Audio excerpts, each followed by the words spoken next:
Elles sont belles, belles, vraiment belles, belles, toutes les reines. Elles aiment d'un amour inconditionnel. Elles sont choco, choco, très choco, extraordinaire. Comment ne pas vous chanter, ah, comment ne pas vous chanter, ah. Femme africaine, vêtue de sa couleur qui est vie, sa forme qui est beauté, une grande guerrière, oui. Femme africaine, naturelle, sensuelle et gentille, c'est Dieu qui t'a donné telle particulière, oui. Yeah, yeah, yeah, mama, yeah, yeah, yeah, yeah, yeah, mama, yeah, yeah, yeah, yeah, mama, yeah, yeah. Et comment ne pas vous chanter, ah, comment ne pas vous chanter, ah. Les femmes africaines sont jolies, et quand tu les aimes c'est toujours à la folie. Yeah, les femmes africaines sont jolies, qu'elles soient camerounaises ou ivoiriennes, burkinabé ou béninoises, elles sont jolies. Les femmes africaines sont jolies, et quand tu les aimes c'est toujours à la folie. Yeah, les femmes africaines sont jolies. So let's quickly listen to Dr. Adriana for a word. Thank you very much, Esther. And really, it has been a nice gesture of the colleague from ADCA to give me an active participation here, because really, when I registered for the webinar was because I want to listen the experience. In general, I know that we say, okay, you look backward and you say, okay, there are more women in leadership roles now, but still we are far from each one of you here have paid a price for being in the place you are, because for women usually the price is higher. Not everyone pays a price to go to a high position, but still I think the price is a little overpriced for us, much more than for our counterparts in the male colleagues. But really it's good to see that there are many of us, and I want to share with you that our two presidents of the bureaus of the two governing bodies, of the two treaties, the Conference of the Parties and the Meeting of the Parties, are women for this biennium. And specifically, the president of the COP is Dr. Sandile Dlamini from Eswatini, so it's a woman for Africa that is working with us in this important role, and the other person is Rolly Singh from India, that is the president of the Meeting of the Party. So really, for this biennium, women will have a very, very high participation and very important decision-making participation in our work. So we need you to succeed. So thank you, and I hope I'm here quietly to listen to my colleagues. Thank you very much, Dr. Adriana, for the goodwill message you've given to us so far. So yes, let's get the ball rolling as we have Patricia Lambert, Director, International Legal Consortium, to give us her first presentation. But let me quickly introduce her before we get on to our discussions. That Patricia, we understand, is a South African human rights lawyer, social justice advocate, currently working as a vice president at the Campaign for Tobacco-Free Kids in Washington, D.C. She directs the International Legal Consortium, a team of 7 legal experts who specializes in the implementation of the WHO Framework Convention on Tobacco Control. Now, the ILC has worked with 100 low and middle income countries to draft or revise their tobacco control legislation and or defend their tobacco control measures in courts of law when attacked by the tobacco industry. Now, Patricia, interestingly, was the head of the delegation for South African government at the negotiations that led to the adoption of the WHO FCTC. Jessica, let's quickly introduce our next guest. Patricia Anne Lambert. Alors, Merci So déjà we can Esther introduce the pour next cette guest. présentation. Alors, Kokoleka. nous savons que vous êtes quand même, hein, Patricia Lambert, l'une des personnalités dans la lutte anti-tabac qui a une vaste connaissance sur le tabagisme en général et dans la lutte anti-tabac en particulier en Afrique et bien sûr dans le monde.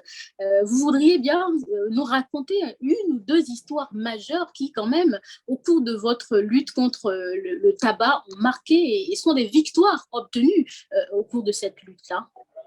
Hello. Can you hear me?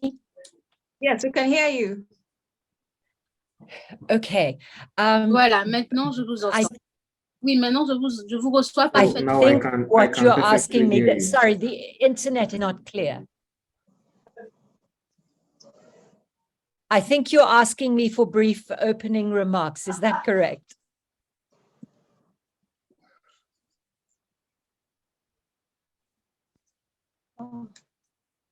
Alors, je vous demandais plutôt de partager avec nous. I was asking you to share with us 2 stories of your fight against tobacco and then some successes that you chalked in this field. Thank you.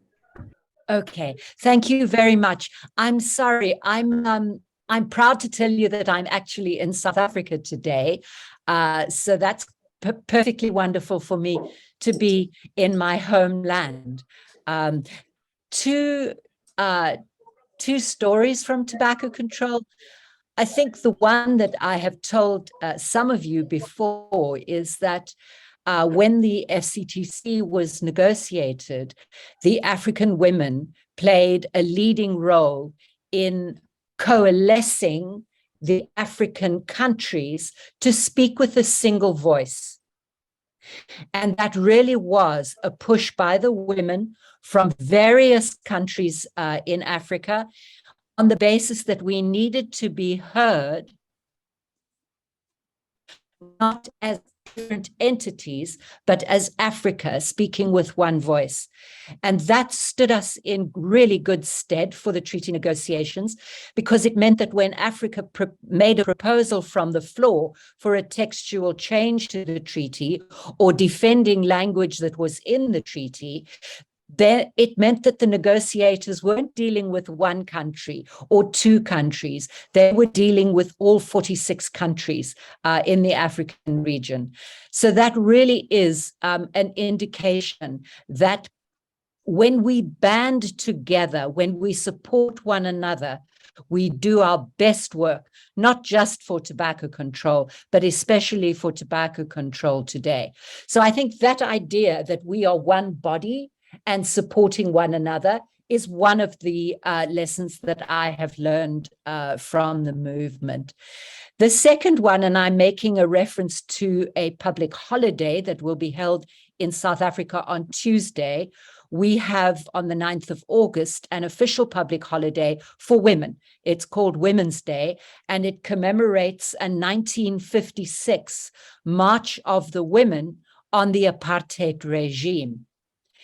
And the women had a saying, and the saying that what they tried to convey to the apartheid regime is, when you strike the woman, you strike the rock. And I think that's something that I'd like us to reflect on just briefly as we go through the presentations, because the rock for Africa, in terms of a fight against the industry, similar to South Africa's fight against the apartheid regime. And they are evil. They were both evil. That fight is really important. And we need the industry to understand that when you strike women, you have struck a rock and it will hurt you. So I hope that we can do that in a sense of solidarity. And then some of our most fabulous legal successes have been the passing of strong legislation in Africa. It's quite extraordinary to me how many countries have strong legislation, and countries like Kenya and Uganda are defending their legislation. And that has meant a great deal to show the rest of the world that Africa can do this too. I'll stop there.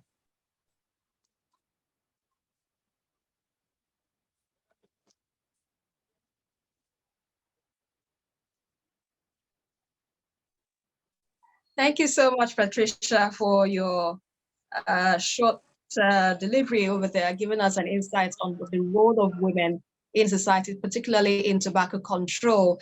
So let's quickly move now to, although you have a presentation for us, but can we quickly move on to that now because of time?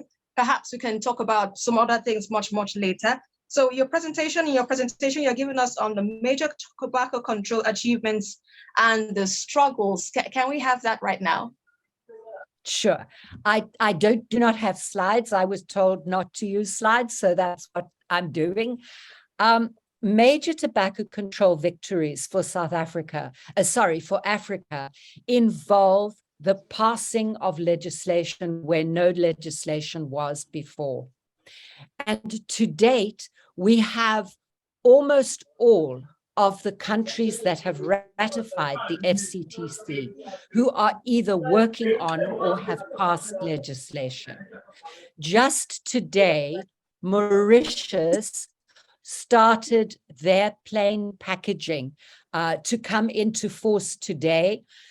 And Mauritius is the first of the countries in South Africa to work consistently on plain packaging.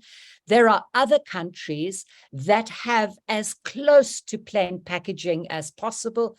And this, of course, removes the slick advertising that the tobacco industry was able to make on its products.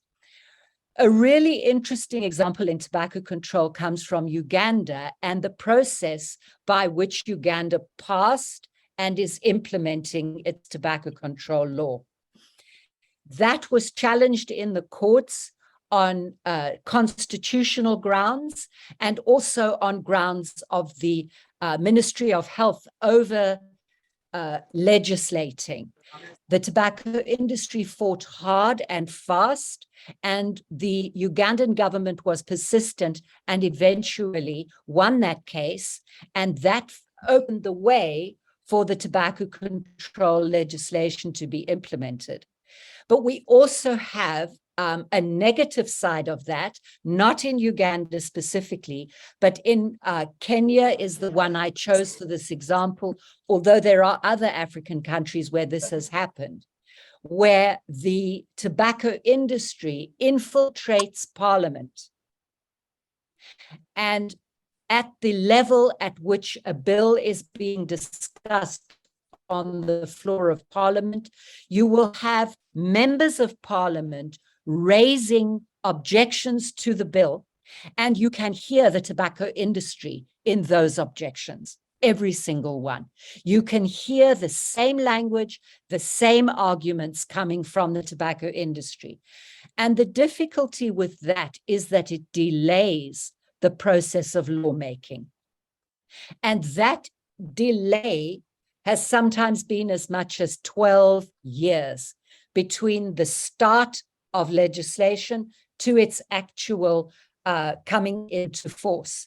And that delay should worry us terribly, because that delay means more and more of our young people will become addicted while Parliament dithers, while Parliament goes backwards and forth. Shall we do this? Shall we not do this? Is this too strong? Is this too weak? And that is, it looks like important legal work that is going on there. But my interpretation of that is that it is just delaying the law. And when the law is delayed, it leads to death. Whether that is immediate or in the usual way, it can be a number of decades before the person dies. But as you know, the people who die in their most productive years of life. So if you can think of the delay in the legislation, the dilution of the legislation, you can think of a third D, and that is the path between delay and dilution of the legislation and the addiction and death, ultimately, of many people on the African continent. And the African continent has so much more to deal with. We shouldn't have to be dealing with the fight against the industry to protect the people of the continent. And then finally, I would say that the tobacco industry will not stop. They are not stopping. They are carrying on with a new generation.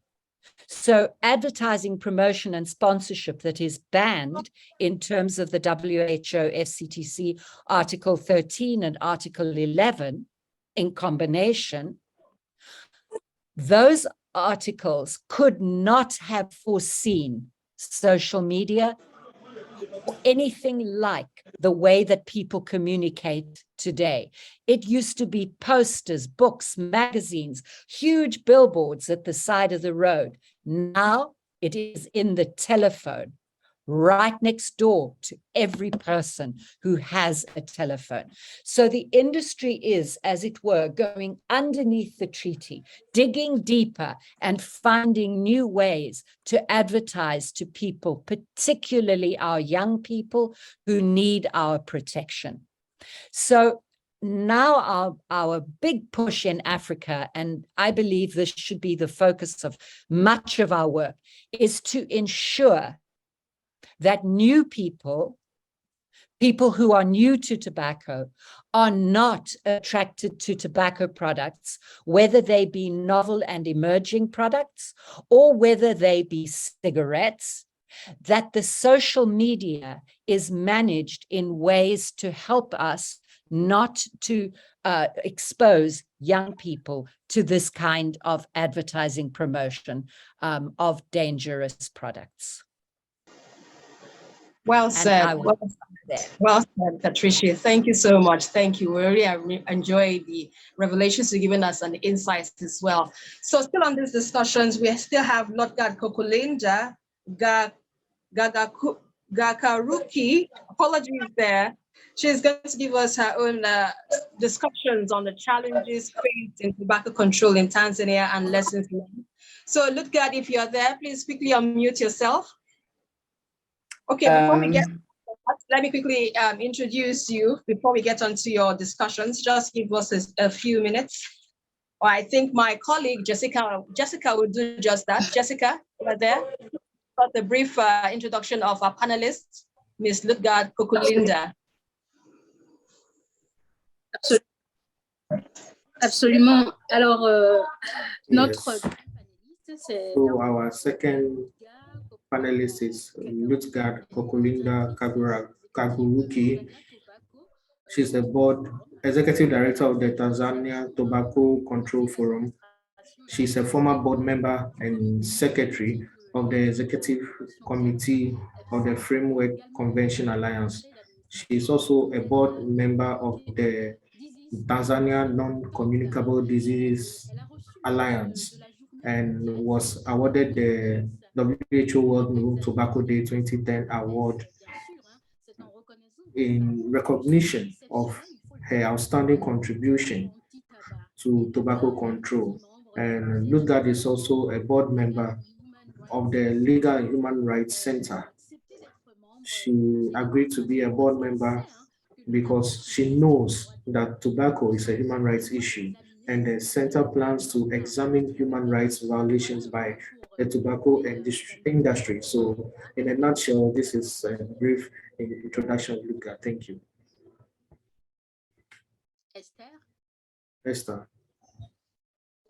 Thank you so much, Jessica. So Madam Lutgard, you can go ahead with your discussions right now. The floor is all to you now to talk about the challenges faced in tobacco control in Tanzania and of course, lessons learned. Madam Lutgard, you can go ahead now. Thank you very much for this opportunity. What do I say after Patricia has spoken? We got lots of challenges, but today I want to start with successes. Tanzania ratified the convention in 2007. And I can assure you, if our forum wasn't in parliament, ratification would have gone through. Because the industry has played its part.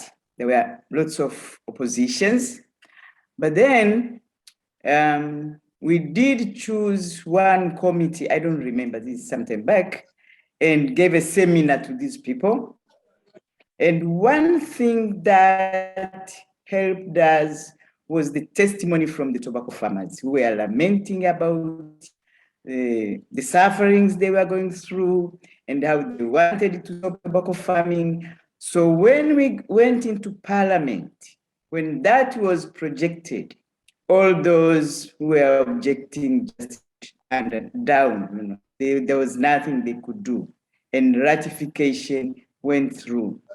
But then after that, since then, we did review our law, which was actually enacted in 2003, the Tobacco Products Regulation Act, and realized that it had lots of loopholes. It wasn't in line with the FCTC, and therefore needed actually not a correction, but we agreed that we needed a new law. So since that time, we've been struggling to date to have a new law.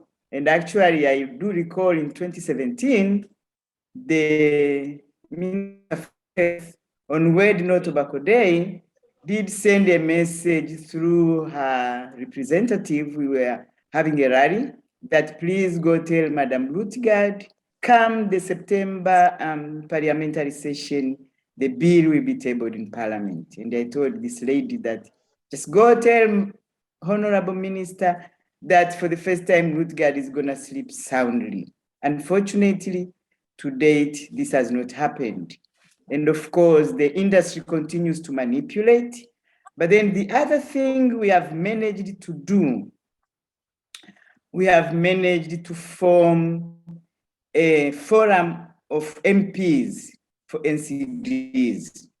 These are 60, they call themselves NCDs champions. And of course, the chair is a lady. Through the stop support that is almost finishing, we managed to have 2 seminars with them.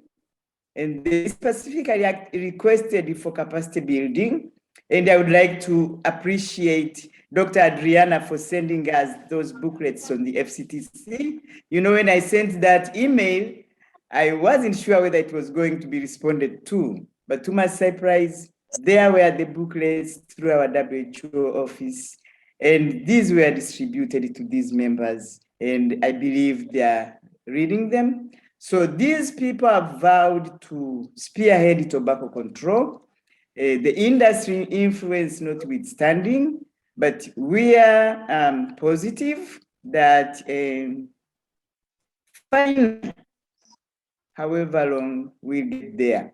And I would like to emphasize, for effective tobacco control, I think one needs sustainable technical and financial support.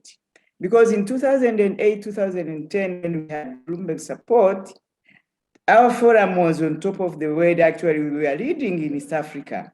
We had formed the youth wing, the champions, the media wing, faith-based organizations, farmers, and since we lost that grant in 2010, that's when things started going, the other way. Now we've been having short and small grants here and there, and those where at least they have kept us going. But I want to tell the young advocates that tobacco control is about persevering. You need the patience of a horse and maybe a skin of an elephant to be able to move on. We've been trying to have a succession plan. But with young advocates, one needs food on the table. If there's no money, because for me, I have been volunteering since 2010 when the Bloomberg grant was cut. And I said, with or without money, I will move on. Sometimes I have to dig in my pocket, to make things move. Now, you don't have so many people to do that kind of thing. So I would be happy if this sustainability for tobacco control could be looked into. But all in all, I also want to appreciate some people who have stood by us. People have always asked me to hang in there and move on. People who still believe in me. I'm not going to mention them, but like the WHO Afro office and the country office, of course, ATCA. And the reason that I'm here today, when I first saw the invitation, I was like, what am I going to say? Because talk of success in Africa, Tanzania is not amongst those successful countries. But then I said, well, let me go and say whatever I have to say. So those people who have stood and believed in us, they have helped us stand. And for us, there is no giving up. We continue to push on. And through these 60 champion MPs, we are hopeful that we will finally get there. I think I stop there for now. Thank you very much, Madam Lutgard. Quite an insightful discussion, I would say, and also for you to say the most needed for effective control, tobacco control, a sustainable and financial technical support. Actually, it's not really easy having to manage situations like this, tobacco control in Africa, particularly. So let's move on to our next panelist, who is Martha Kombe. And before we get on to her, to get our conversations on the topic we're to discuss, let me quickly introduce Martha Kombe to us. She is currently the Program Officer, Head of Partnerships at Straight Talk Foundation, Kenya, where she supports and coordinates technically the foundation's projects. And she has received awards as an instrumental health advocate, especially in areas of family planning services to young people. Now, Martha is a tobacco control champion and has contributed immensely to tobacco control efforts in Kenya. Martha, it's good to have you with us on this auspicious discussion we're having, especially on African Women's Day, celebrating their efforts to control tobacco in Africa. So your discussions we're having to hear from you is the involvement of young generation in tobacco control and the motivations behind this commitment. So Martha, please go ahead. Thank you very much. With this, I would like to just inquire from you if I'm audible enough. Yes, you're audible. Okay, thank you so much. Well, thank you so much for this arena, and I'm really glad and hopeful for the future of young people, but women especially. It really has tobacco been an agenda issue. However, we see many young women and young women and also girls are being victims, if I put it, because we are the most who suffer, and globally we are also the most who die from tobacco preventable deaths. And I'm really grateful and honored to be here. I've worked in different organizations to ensure that I see structural change and the desire that we as young people and young women in the tobacco control world envision. One of my superpower, I must say, I use digital space, and as I have seen the online space, we see majority of young people and young women being there. However, despite being the majority, we still are the most vulnerable of the sphere of health. I always ask myself, if the future is ours, why aren't we protected and our health being preserved? So that is a question that I hope someday or within this discourse, I'll get an answer on the how. We are yet to preserve the health of young women and also young people and protect them for our future. The reason why, or the zeal that made me to really advocate and in the sphere of digital advocacy towards seeing a tobacco-free world, tobacco-free Kenya, is someone close to me, really close to me, was affected directly by NCD, and this was tobacco-related effect. And to that, I owe that person really a promise that I will never let someone close to me die just because there is negligence of some industry or profit-making industry that gambles the health of the public. So that is my only 2 cents. And for my request as well for the young people, the most determinant and a gap that I have experienced, and I would wish to really fill that gap. However, I need also a movement in terms of filling that gap, is if we could bridge the gap of knowledge and information. Young people are aware of this. The information is there. However, we don't have a structured way of disseminating information, especially to the digital spaces and media, on the dangers and effects of tobacco, and also the manipulation of tobacco for the young people. There are many manipulations. Yeah, thank you. Back to you, Speaker. Thank you so much, Martha, for your insightful discussions there. Though we still have some questions, I believe. I would love to ask you some few questions. That will be towards the end of the program. So let me quickly hand over to you, Jessica, for our next guest, Ruth Mahoney. Jessica, you can take off the floor now.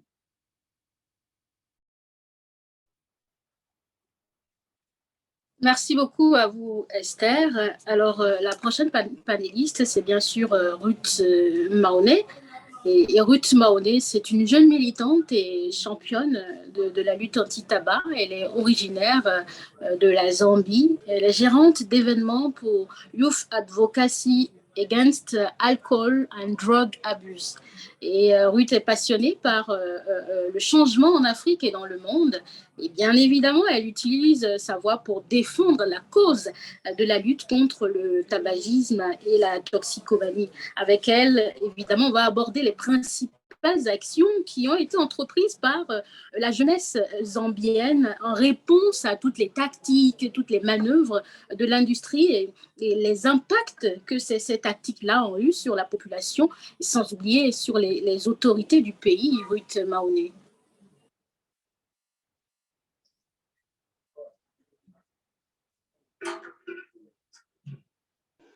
All right, thank you so much, Jessica, for the introduction of our next guest. So Ruth Mahoney is speaking on the key actions taken by the Zambian youth in response to the industry's maneuvers and the impacts on the population and authorities in the country. So Ruth, you can go ahead. The floor is yours now for discussions on this very issue.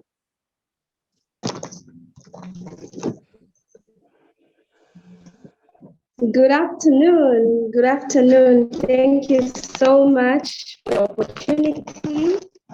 I am so grateful as a young woman and a youth advocate, and as a tobacco control champion. So, as a young person here in Zambia, Zambia is also affected very much. And the increase of tobacco use in young women and generally, you know, the whole of Zambia is just so much.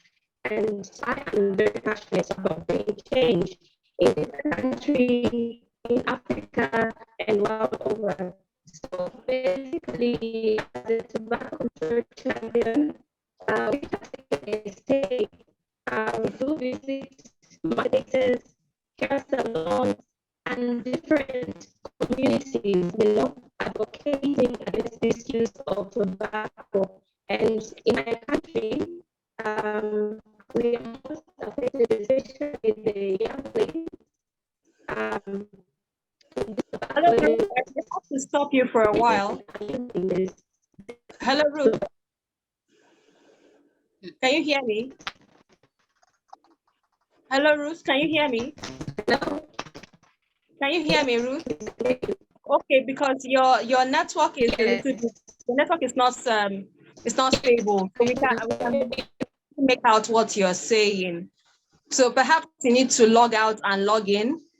Perhaps we can give you about 5 minutes to do that while I quickly move on to our next panel. So while you come back, we'll come back to you. I hope that's fine.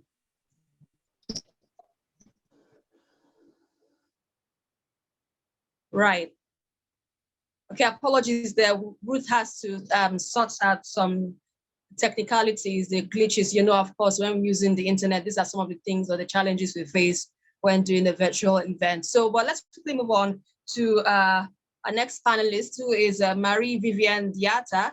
And Marie-Vivienne, we understand she's an African journalist. She's a journalist at Senegal. She is an officer in charge of the Association of Journalists in Health, Population and Development, and a fervent tobacco control advocate in Senegal. She is a member of ATCA's Continental Network of Media Professionals in February 2022 and attended an ATCA organized media training for journalists and communication specialists from West and Central Africa. So Marie, it's good to have you on our virtual event. It's good to see you again, although not physically, unlike the last time we met.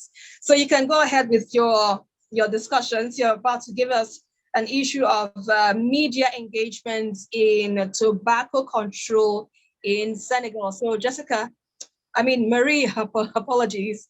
The floor is yours now. Bonjour tout le monde. Bonjour Jessica. Bonjour Esther.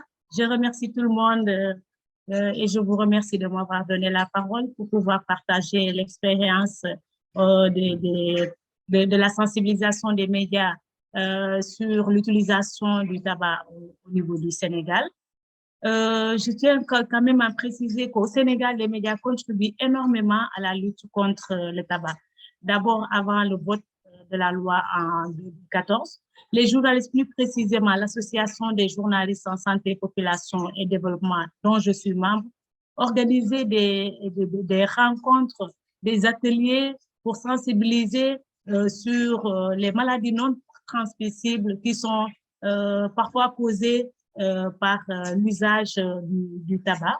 Donc, nous organisons également des caravanes de sensibilisation dans les régions pour expliquer aux populations le danger qui se trouve dans le tabac. Il y a eu également des dossiers, des interviews, des reportages pour sensibiliser sur les méfaits du tabac. Le constat sur le terrain était souvent difficile, surtout avec les jeunes adolescents en âge de puberté, qui sont souvent prompts à l'expérimentation du tabac. Donc, c'était un peu difficile sur le terrain. Mais quand même, en tant que journaliste, on a su, avec l'engagement, permettre à beaucoup de jeunes et aussi à beaucoup de personnes adultes qui étaient accros à l'usage du tabac de réduire leur consommation. Je me rappelle, il y a une caravane qu'on tenait dans une région du Sénégal, une région éloignée, et j'ai fait la rencontre d'un adulte qui est vraiment accro au tabac. Et il m'a dit, je veux vraiment arrêter la consommation du tabac, mais je ne sais pas où aller, je ne sais pas quoi faire. Parce qu'ici, en Afrique, le problème qu'on a, c'est le problème des institutions pour le sevrage brutal. Alors, je lui ai dit, il faut d'abord commencer. Si tu consommes, par exemple, 3 cigarettes ou 4 cigarettes par jour, tu commences par réduire. Tu consommes 2 à 3 cigarettes. Tu prends un mois. Le deuxième mois, tu peux commencer à consommer une cigarette durant la journée. Donc, du coup, au fur et à mesure, ça va un peu vous aider parce que c'est pas du tout facile. Mais on a su avec l'association dont je vous ai parlé. For the association that I spoke about, we can help people with infrastructure.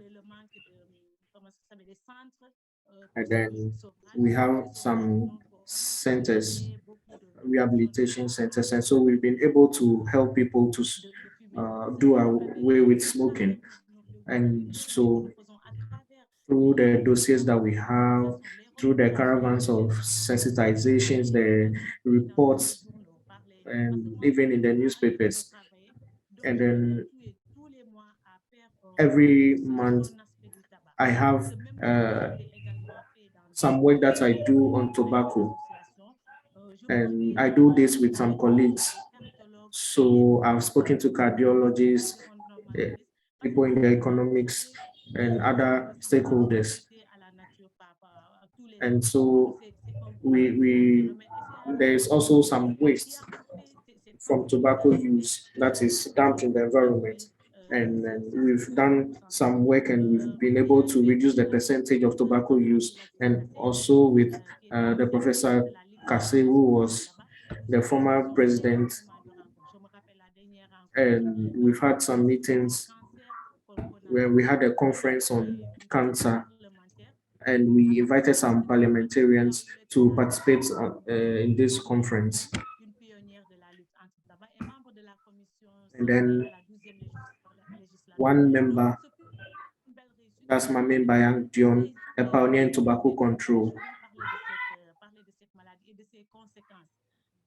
And so we spoke about cancer, and people were scared, and then they became aware of the dangers of smoking. And it should also be added that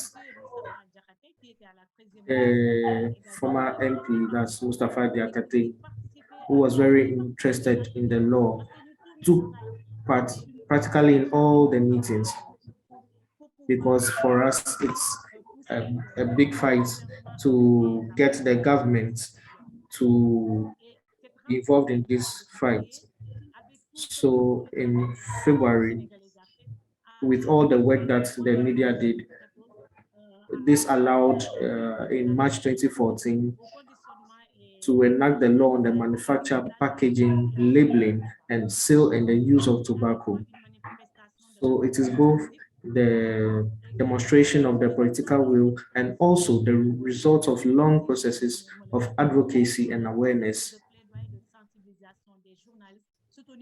from the journalists, which is also supported by LISTAB through the National Program on Tobacco Control. So it is a big achievement and a great victory in this long and relentless struggle. So far from stopping, awareness raising has increased. So radio and television broadcasts with doctors, environmentalists, and economists have been organized to discourage the population. So we went around the press to talk about the law. So posters were put up everywhere with messages banning smoking in public places, and the sale of tobacco within 200 meters of schools was prohibited. So this initially discouraged some smokers in newsrooms and other places. So also, it was a matter of continuing to raise awareness, and where we had challenges was with the decrease. So this law was enacted in 2014, but it was implemented in 2016. And so the media fought or struggled very well for the implementation of this law. And so as you realize, the media continued to advocate for the implementation of the law for many months, and each time denouncing pressure from pro-tobacco lobbies to delay the implementation process. So in the end, all this delay was caused by the tobacco industry's interference. So Esther, that's the experience I would like to share with you before I talk about the tobacco industry in interference, if you would allow me. Right. Thank you so much, Vivian, for your for all that you said so far. We appreciate the insights given on the issue of the media engagement with regards to tobacco control in Africa. So let me quickly return to Ruth. I hope she's back online. Ruth, if you're there, I know we had issues with you trying to stabilize your network. So if you are there, please quickly go on and give us your discussions on the issue on the topic you're about to discuss, which is on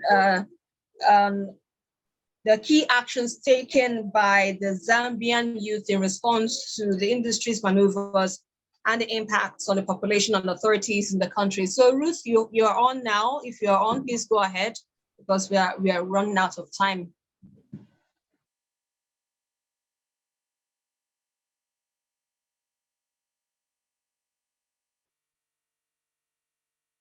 All right, it seems Ruth is still yet to come back on. So let's quickly go on. Let's quickly go on to our question and answer segment. So Jessica, you can launch the first question now. I think I've been talking for too much. Jessica, you can go ahead and ask the first question to our first guest, our first panelist.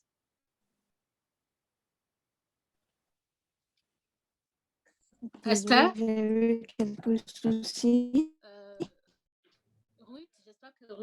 Ruth, I hope Ruth is here with us. I didn't get the interpretation before.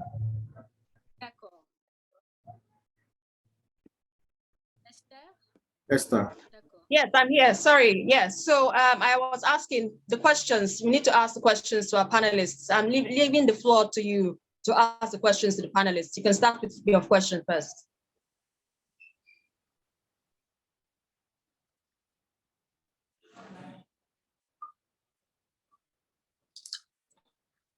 Merci beaucoup à vous.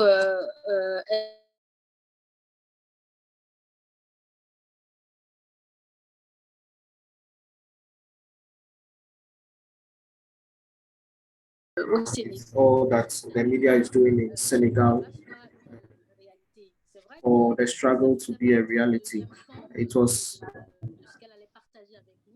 She was going to share the second part of her presentation, but I didn't hear her talking about the interference of the tobacco industry in Senegal. So I would like Vivian to share this experience with us.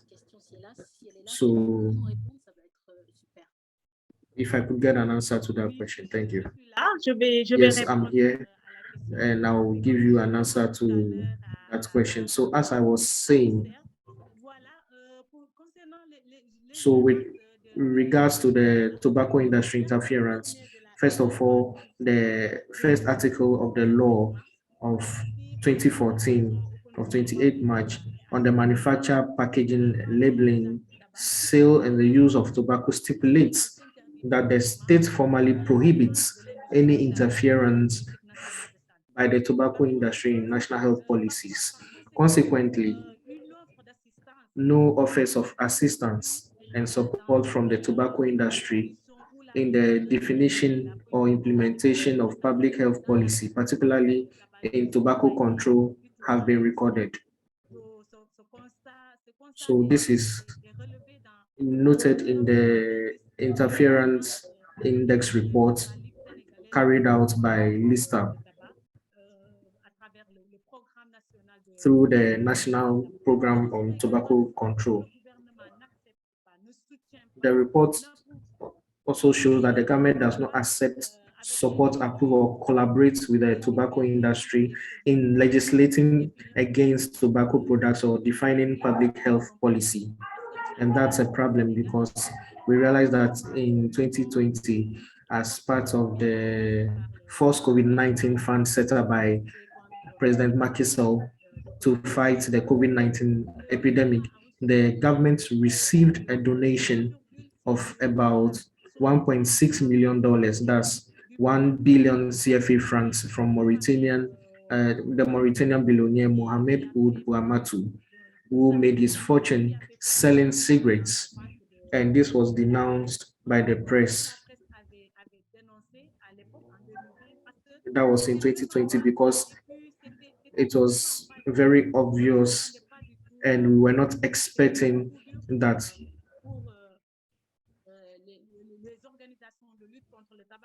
and this was some interference, and especially for the media, because we didn't do this work for this to happen. And so there is an investment code that has been established to attract foreign investors. So the tobacco industry as a business has benefited from the same conditions of favor linked to the establishment of a business in Senegal. So under Articles 410 and 433 of the General Tax Code, the tobacco industry benefits from an exemption from specific taxes on the import and resale of raw tobacco, smoking tobacco, chewing tobacco, or snuff. So these are the interferences that we have, and also the tobacco industry is also a member of the Senegalese League for Tobacco Control. Sorry, the tobacco industry is a member of the Senegalese National Employers Organization.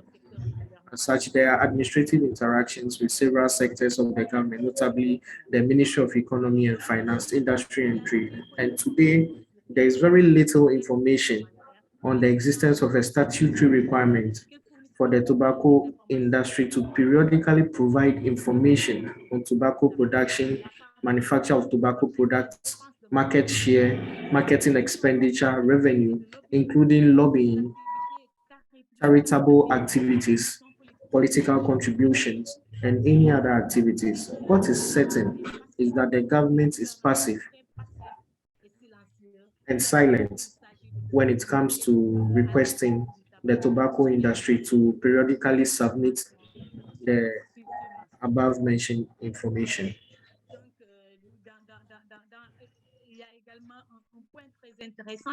So there is also one important point, that's in order to accelerate the implementation of the WHO Framework Convention on Tobacco Control in Senegal, it is recommended to legislate to make access to information mandatory for all citizens without any form of restriction. So this convention also requires us to provide information on the interactions of government officials and authorities with the tobacco industry in accordance with the WHO Framework Convention on Tobacco Control. We also have to develop a regulatory text of interactions between relevant state administration officials and the tobacco industry. And also, we need to sensitize the government sectoral ministries to update their websites to facilitate access to information and ensure informational transparency. But all this has not been done. And this is not a good point. So thank you very much, Vivian. So one question for you, but will be brief so that the other participants can also, or the other panelists can also answer questions. So with regards to the prohibition of the sale of tobacco products in school areas, who is going to follow the implementation? That's a good question, because when the law was enacted at the beginning, we were told there is a committee that was established, that the National Program on Tobacco Control had established together with the league, and even the league was a guarantor. So we have a committee that is going to oversee this aspect. Thank you. Thank you very much, Vivian. There are a lot of questions. I think the other panelists can answer. I think Judith is writing to us from Congo. So what are we going to do to get the attention of the African woman to be involved in the fight against tobacco? I think Patricia Lambert can answer this question. Thank you. Thank you. I think that the media plays an enormous role in the tobacco control messaging, and that was alluded to by a previous speaker. So I think that building a strong core of journalists in Africa that are speaking openly about the ills of tobacco and what women can assist in their own families and in their communities to do to make sure that young people don't start smoking and that people who are smoking stop. In addition to that, my experience in South Africa and in talking with other women in the African women's movement, women organize themselves in communities and groupings. You will find federations of women or committees of women who are looking not just at health, but more broadly at women's issues and at human rights issues. As the tobacco control movement, we cannot go it alone. We need to align our efforts with the efforts of the women's movements more generally and the youth movements more generally. So when you find women fighting against non-communicable diseases, there's a natural partnership there, the diseases that come from tobacco and non-communicable diseases. There are other movements that are related to women's issues and to women's rights issues. And I think it really behooves us as tobacco control advocates to become involved with as many women's movements as we can, and to ensure that they understand tobacco control and its importance and the way that it interlinks with other aspects of women's rights and women's health and women's well-being in the world. I'll stop there.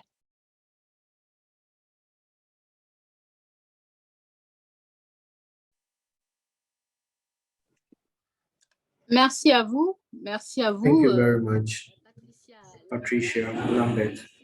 And I can see some contributions, but I think that there are things that would interest us from Mr. Amadou Mustafa. He was saying that in Africa, the fight against tobacco is not supported by the government. They are not doing well to protect women. And for him, there is an emergency or an urgency to go to use natural resources in our countries. So, Madam Lutgard, do you think that we can go in this direction? Thank you. Sorry, can you quickly repeat the question, please? Alors, je disais que... So I was saying, it's not a question, but it's a contribution.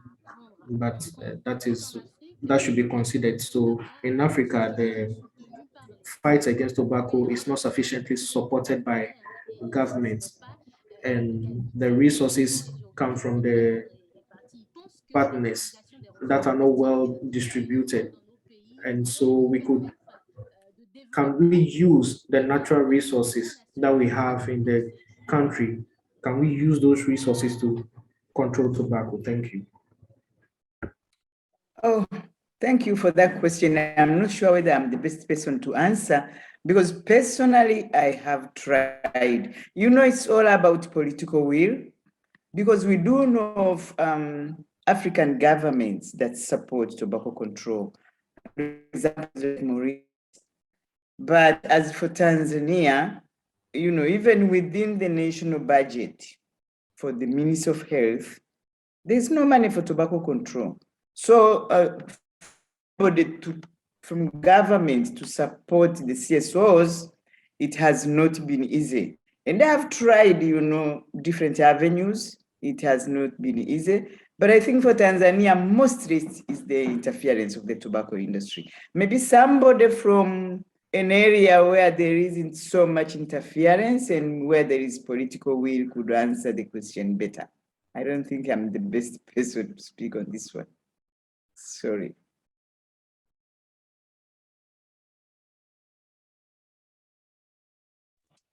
Hello. Merci beaucoup à vous, Ludgar, pour Thank you very much, Madame Lutgard, for your answer.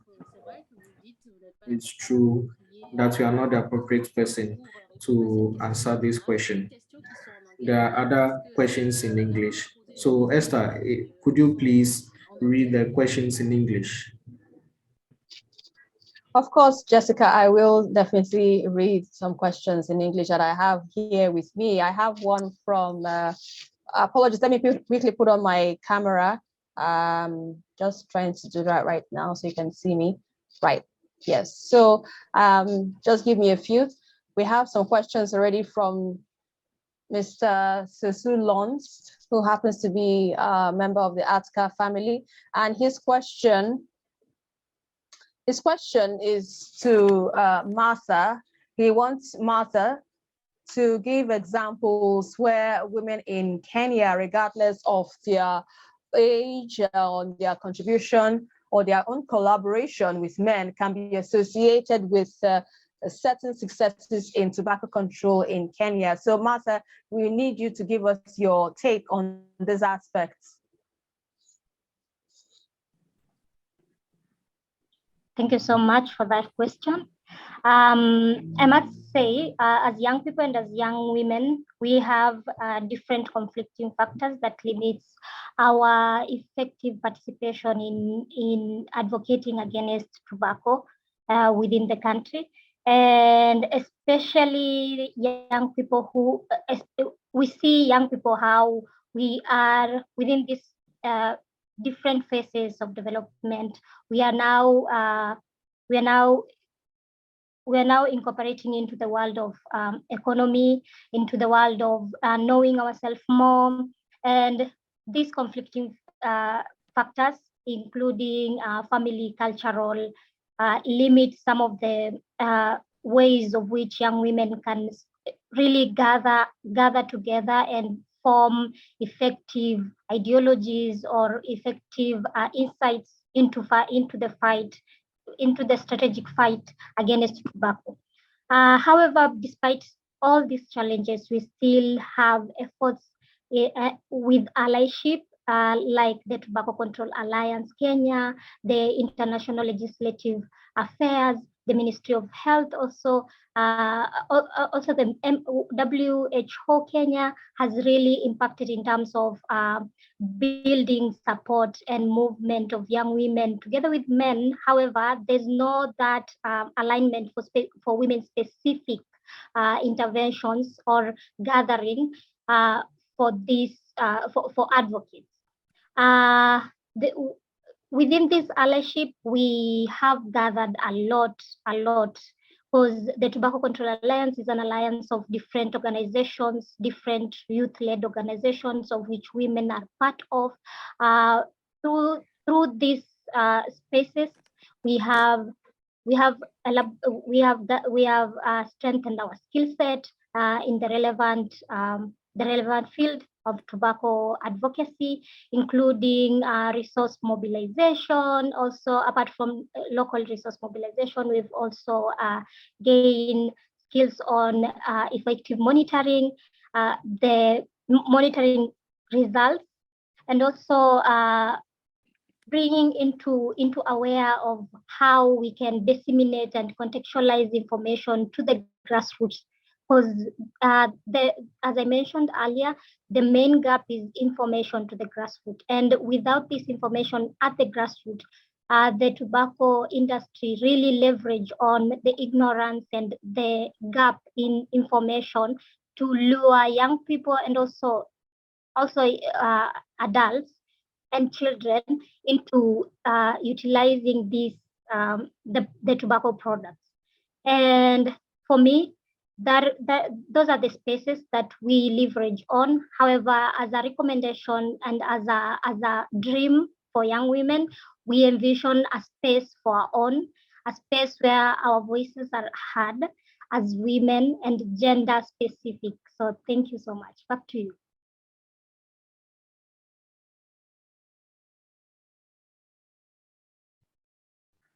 Thank you so much, Martha. Thank you for that response to the question given to you from one of the participants of this conference we're having here today. So I understand we also have another question. This question is directed at Dr. Adriana.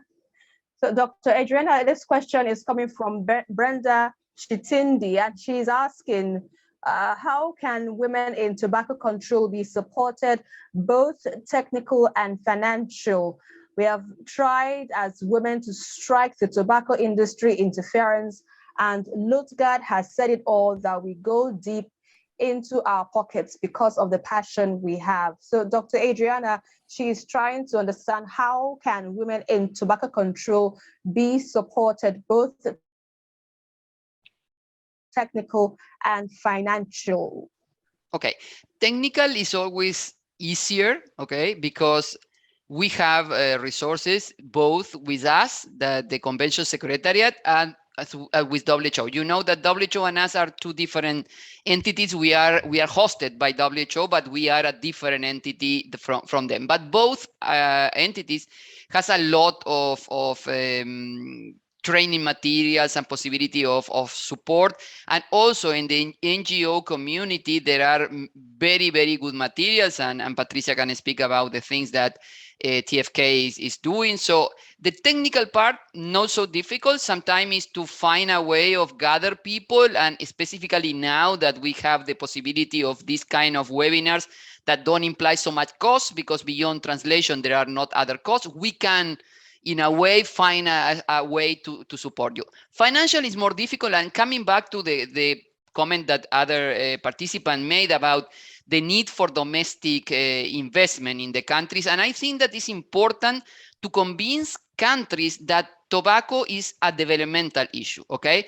Because I think when they see the big picture of development, it's easier, kind of, that the government can see this as an investment and not as a cost, because usually tobacco things are seen as a cost. Okay, we need to pay people for quit smoking, that is a cost. They don't see that this is an investment for not having health cost in the future when these people will not get sick, okay? But to help them to see it a little more from the perspective of an investment for a better development. Countries cannot develop if their population is not healthy. The COVID pandemic, I think, was more than clear in showing that. So I think that is one of the things, putting it in the bigger context of the development agenda and not only as a risk factor for NCDs. The other thing is, well, there are measures that can help curb the tobacco epidemic that can also give some funds for the government, like, for example, taxation. Taxation is recommended in the Addis Ababa agenda for finances for development as some domestic mean of revenue for supporting development, health, whatever you need to support in the country. So there, countries can have some support. We at the Secretariat now, we are creating two new innovative funds to try to get more funds to support both treaties. So there are options that is not as easy as the technical support. But the only thing is, for at least for the technical support, we can have easier solutions to offer. Thank you. Thank you so much, Dr. Adriana, for the response to the question given by one of the participants during the webinar. So Jessica, if you have any more questions from your end, quickly, let's ask the few questions we have before we wrap up this event.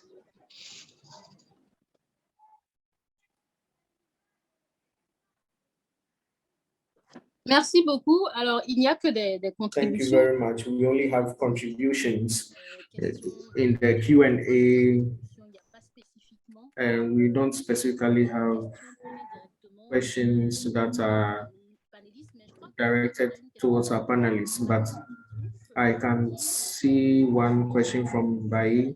So, good morning, I'm a reporter from Senegal, and I want to know if there's a possibility to harmonize the struggle, if there could be this initiative, because there are some countries that are ahead in the struggle and some are behind.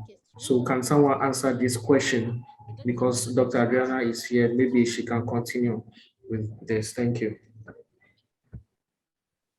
I need to say I didn't understand exactly the point of the question. Could you repeat it to me? Il voudrait savoir He would like to know if there is a possibility to harmonize the struggle or the fight against tobacco in West Africa, and if the West African Organization on Health could bring out such an initiative. Thank you. Thank you. Now I understood. Thank you very much. It's a good question. Specifically, particularly in Africa, we are trying to work with the sub-regional entities that you have there. So we have already contacted some of them, part in West Africa and part in another sub-regions. We are beginning, let's say, the first conversations on how they can support, even more than in the convention, even in the protocol, because I think that for the protocol, it will be even more important to have some sub-regional, at least common tools for the countries to work. So yes, for us, it's something that we are looking forward and we are trying, because I think that will be a stronger way of putting the countries together and, let's say, pool resources and pool technical knowledge in order to advance as a group. So we began last year, and I will continue this year on having this conversation with these sub-entities in different Africa sub-regions. All right, thank you very much, Dr. Adriana, for your insightful conversation and, of course, discussions so far on the program. So now let's quickly, we're almost to the end of this program now. We're just about 10 or 5 minutes. We're going to end this webinar. So let's quickly have a few words from Madam Lodgaard. Madam Lodgaard will give us a few words of advice before we quickly wrap up this virtual event. You mean to the young champions or generally? Generally, it's fine, ma'am. Well, as I said before, tobacco control is about passion. It's about not giving up. It's about, like for me, it's my life, I normally give this joke. I have a grandson who would normally come and say, "Grand, doesn't pay you?" I said, yes. Now, like lately, I've had some problem, I think it's a serious one from the industry. And I was chatting with my daughter and she says, "Don't you think you have done enough? Is it worth your life?" And I said, well, instead of dying of malaria or COVID, I would be very happy to die for tobacco control, because then I leave a legacy. So we need to hang on. We need to stand by what we believe in. But then we would also like to request the donors, Dr. Adriana, Patricia, to remember some of us who have not had sustainable funding for a long time. Because when we have funds, we can work and we can deliver. And specifically for Tanzania, we have not advanced much, mostly because of lack of funds. Something like now I talked about these champions. They had suggested that we create a task force of a few of them to sit off camera and put up a serious strategic plan. Now the STOP program is coming to an end, and I'm still scratching my head as how we're going to achieve that. So it's, however small, but as long as it can be sustained, especially for particular, I think, it will be a big boost for us. So let us continue. All right. Thank you so much, Madam Lodgaard. We appreciate your insightful and your advice as well. So finally, Madam Patricia, we just have a few minutes before we wrap up the end of this, before we wrap this webinar. Your final take on this whole issue so far, just about 5 minutes or less. I think what I would like as my final comment to be how impressed I am over the last 15 years or so, 17 years since the treaty came into force and has been ratified by so many African countries, of the growth of the tobacco control movement. We used to be a very small band of people, some of us getting towards gray hair, and some of us halfway there. What is absolutely marvelous to me today is to see how many committed young people there are in Africa, young women who are stepping up to the plate and with passion in their hearts, they are doing tobacco control for the sake of all of Africa's children. So I would say that this has been an absolutely encouraging event. And I don't know, I sit as an advisor on ATCA's board.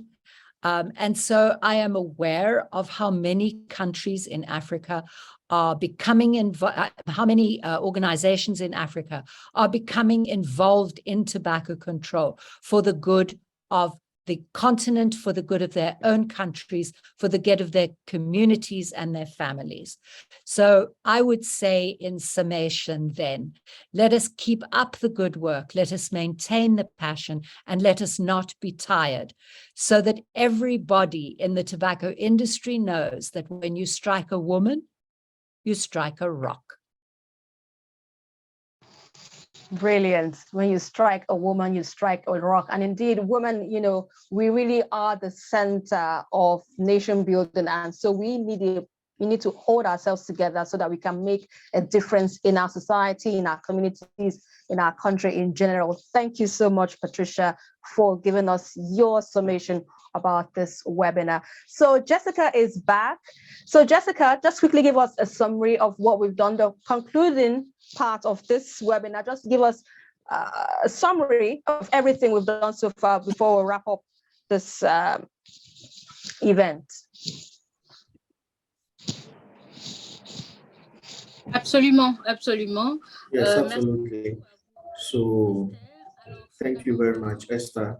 So basically, we should just bear in mind, as women, we play an important role in the prevention. And so we are not going to wait for someone to do this prevention for us. There's a price to pay. And for women, it's a challenge because we nurture life and we cannot work alone. And we need to be interested, more interested, and we shouldn't lose courage. And we need to have one voice and we should be united. And we know that there is strength in union, and this would allow us to do some outstanding work, exceptional work. And so we need to be successful in this struggle. And as Patricia Lambert was saying, and when we are attacked as women, you are attacking a rock and you have a big responsibility. So the importance of women in this struggle is not something we are going to demonstrate now. And so all countries should enact laws that will help in tobacco control or in the struggle.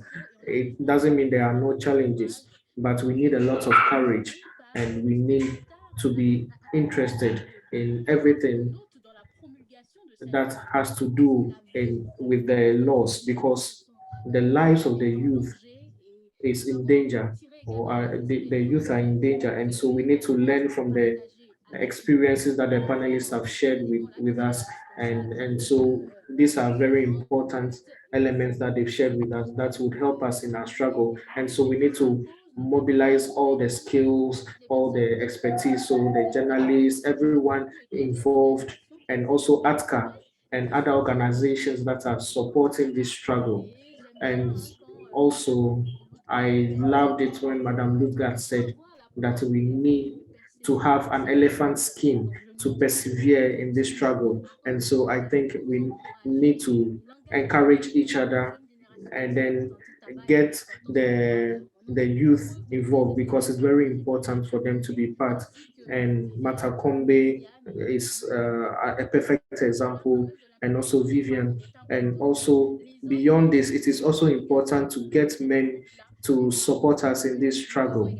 And we also need a space for the youth And we shouldn't also forget the mobilization of resources, which is also an important aspect, and also the measures such as taxation and also the mobilization of the the domestic resources, and then the FCTC as well, that is there to support women.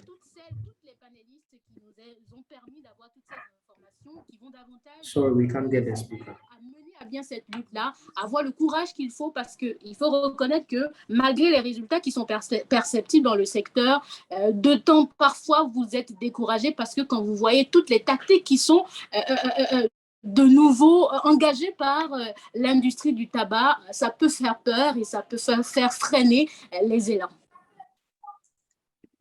Oh, okay. Thank you so much, Jessica. I understand Dr. Adriana is saying she has to leave, but Dr. Adriana, I don't know if you can still hear us, but you can just spare 1 minute of your time, perhaps for your final thoughts before you quickly leave. We need to take a little bit of snapshots.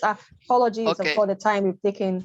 No problem. I really just want to say thank you for the opportunity of listening to these wonderful women, and especially in the whole spectrum of ages, and congratulations for the young people that is doing the work that need to be done, because I think Patricia and I soon will be doing some other thing like knitting or that kind of thing, but not tobacco control, I don't know, for such a long time.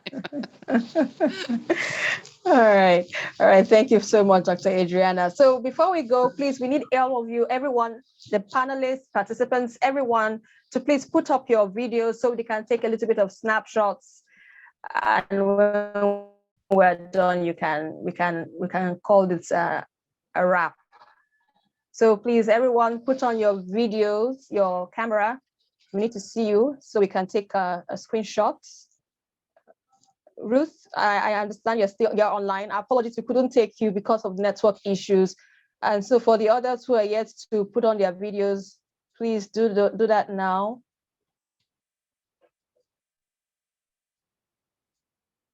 Elles sont belles, vraiment belles, toutes les reines. Elles aiment d'un amour inconditionnel.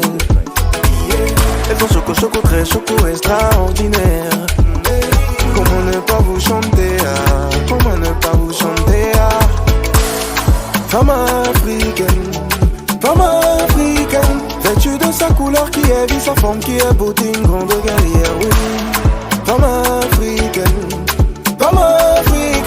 naturelle, sensuelle et gentille, c'est Dieu qui t'a donné tête particulière, oui. Mama,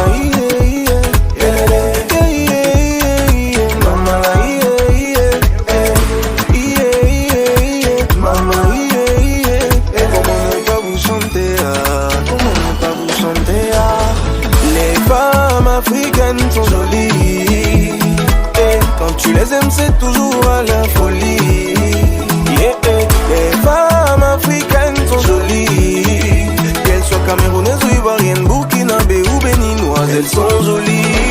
Les femmes africaines sont jolies, quand tu les aimes c'est toujours à la folie, Les femmes africaines sont jolies, qu'elles soient togolaises ou maliennes, sénégalaises ou gabonaises, elles sont jolies.